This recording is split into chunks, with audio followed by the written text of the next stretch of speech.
अस्सलाम वालेकुम दोस्तों, क्या हाल चल है। Oman Korea South Korea Oman और South Korea military music show entry free है। उसके बाद इस वीडियो में दूसरी खबर का जिक्र करेंगे। आरओपी की एप्लीकेशन में जो लेटेस्ट अपडेट्स आई हैं डिजिटल आईडी के मतलब आपका जो आईडी कार्ड है, अगर आप एप्लीकेशन में दिखा देते हैं या वेबसाइट के ऊपर भी दिखा देते हैं तो बहुत सारी जगहों पे वो एक्सेप्टेड होगा। डिटेल में थोड़ा आगे जाकर जिक्र करते हैं। पहले आपको बताते हैं कि जी शाम को कल 14 सितंबर 2025 रोज़ इतवार शाम को 5 बजे जो है ओमान और साउथ कोरिया जो है उनके एक मुश्तरका मिलिट्री म्यूज़िक शो होने जा रहा है। उसका वेन्यू जो है वो है, अल्लाह आपका भला करे, कुरम नेचुरल पार्क में जो थिएटर है और जहाँ पे वो आबशार है ना, वहाँ थिएटर भी है, तो वहाँ पे होगा। और 5 बजे प्रोग्राम का आगाज़ होगा, उससे अगले चंद घंटे जारी रहेगा और लिमिटेड सीट्स हैं। बताया तो जा रहा है जी 4000 टोटल कैपेसिटी है, तो 4000 पीपल कैन ज्वाइन देयर और फ्री ऑफ कॉस्ट है। किसी किस्म की कोई फीस नहीं है, ना एंट्री की ना एग्जिट की। हर नेशनल जो है यानी ओमानी सिटीज़न है या एक्सपर्ट्स हैं, फैमिली हैं, बच्चे हैं, हर एज का बंदा भी जा सकता है। और उसके बाद क्या है कि seats will be first come first serve, यानी पहले आइए पहले पहिए की बुनियाद पे आपको सीट मिलेगी, एंट्री मिलेगी। और जो डोर्स ओपन होंगे वो 4:30 बजे। ये नहीं है कि दोपहर तुझे जाके हाँ वेट कर सकते हैं बाहर, लेकिन थिएटर के डोर जो हैं वो 4:30 बजे ओपन होंगे। और मैक्स जो है वो अकोमोडेटिंग जो स्पेस है वो 4000 पीपल की है। और म्यूज़िक शो जो है ओमान और कोरिया के जो कह लें कि दोनों ममालिक के रिलेशन है, उनकी फ्रेंडशिप के तौर पे जो है वो ऑर्गेनाइज़ किया जा रहा है। और ये भी बताते चलें कि दोनों ममालिक का जो रिलेशन स्टार्ट हुआ था वो हुआ था 1974 में। 1974 में जो है ओमान और कोरिया के दरमियान सफारती मामला जो हैं वो आगाज़ हुए, फिर कोऑपरेशन जो है मज़ीद बढ़ता गया। और उसके बाद आ जाए जी जो है आपकी आईडी। अच्छा, उसमें पार्किंग भी होती है, तो आप कोशिश करें कि ये जो चिल्ड्रन लाइब्रेरी वाली साइड है ना, वहाँ से एंट्री करें, वहाँ बिल्कुल साथ है, पार्किंग भी आपको मिल जाएगी। वैसे भी काफ़ी बड़ा इंतज़ाम होगा।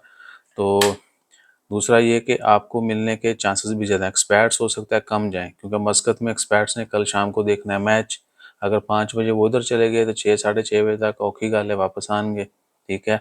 और इंडिया पाकिस्तान का मैच है तो अगर आप वाकई विलिंग हैं एक डिफरेंट एडवेंचर के लिए, मैच तो टीवी के ऊपर देखना है, तो आप बिल्कुल ज़रूर जाइए और थोड़ा पहले जाइएगा ताकि आपको जल्दी एंट्री मिल जाए इंशाल्लाह खैर। और उसके बाद आ जाएं जी, अल्लाह आपका भला करे, जो डिजिटल आईडी है ना जी, वो हर जगह पे एक्सेप्टेड है। गवर्नमेंट एंटिटी या आरओपी वाले आपसे मांग लेते हैं, सिक्योरिटी अथॉरिटीज़ जो हैं अक्सर जो है आपको नाहदा या आरओपी की जानब से ट्रैफिक पुलिस जो है वो अगर रोक लेते हैं, आपसे बताका मांगते हैं, आपके पास फिजिकल कार्ड नहीं है, तो आप एप्लीकेशन में जो है ना अपना, ये खबर है जी, डिजिटल आईडी जो है on mobile is legally recognized by ROP, ठीक है जी। तो आप अपना मोबाइल में जो एप्लीकेशन के अंदर आपकी आईडी है वो दिखा के भी काम करवा सकते। इसके अलावा बाकी गवर्नमेंट ऑफिस में बहुत सारी जगहों पे चाहिए होता है आपका कार्ड। आप अपना मोबाइल में कार्ड जो है बेशक आरओपी की वेबसाइट के ऊपर या एप्लीकेशन में दिखा के भी जो है वो मामला निपटा सकते हैं। So the digital ID can be presented legally to the competent authorities in case the physical card are not in possession। यानी अगर आपके पास फिजिकल कार्ड नहीं है, कार्ड आपके पास नहीं है, इन हैंड नहीं है, तो आप मोबाइल में डिजिटल आईडी है वो भी दिखा सकते हैं, वो प्रूफ मोर देन इनफ है। उसके अलावा एप्लीकेशन में और बहुत सारे फीचर हैं। आपकी फैमिली के सारे डॉक्यूमेंट्स आ रहे होते हैं, फैमिली के जो आईडी कार्ड वगैरह हैं, आपका लाइसेंस है, दीगर सर्टिफिकेट्स हैं, वो आप सबको पहले से ही पता होगा, या जो पुरानी वीडियोस में उनमें हमने जिक्र किया हुआ है। पुलिस क्लियरेंस सर्टिफिकेट आपने अप्लाई करना है और काफ़ी सारे डॉक्यूमेंट्स हैं। कुछ नए फीचर भी ऐड किए गए हैं, वो सारे आपको आरओपी की एप्लीकेशन में मिल जाएंगे।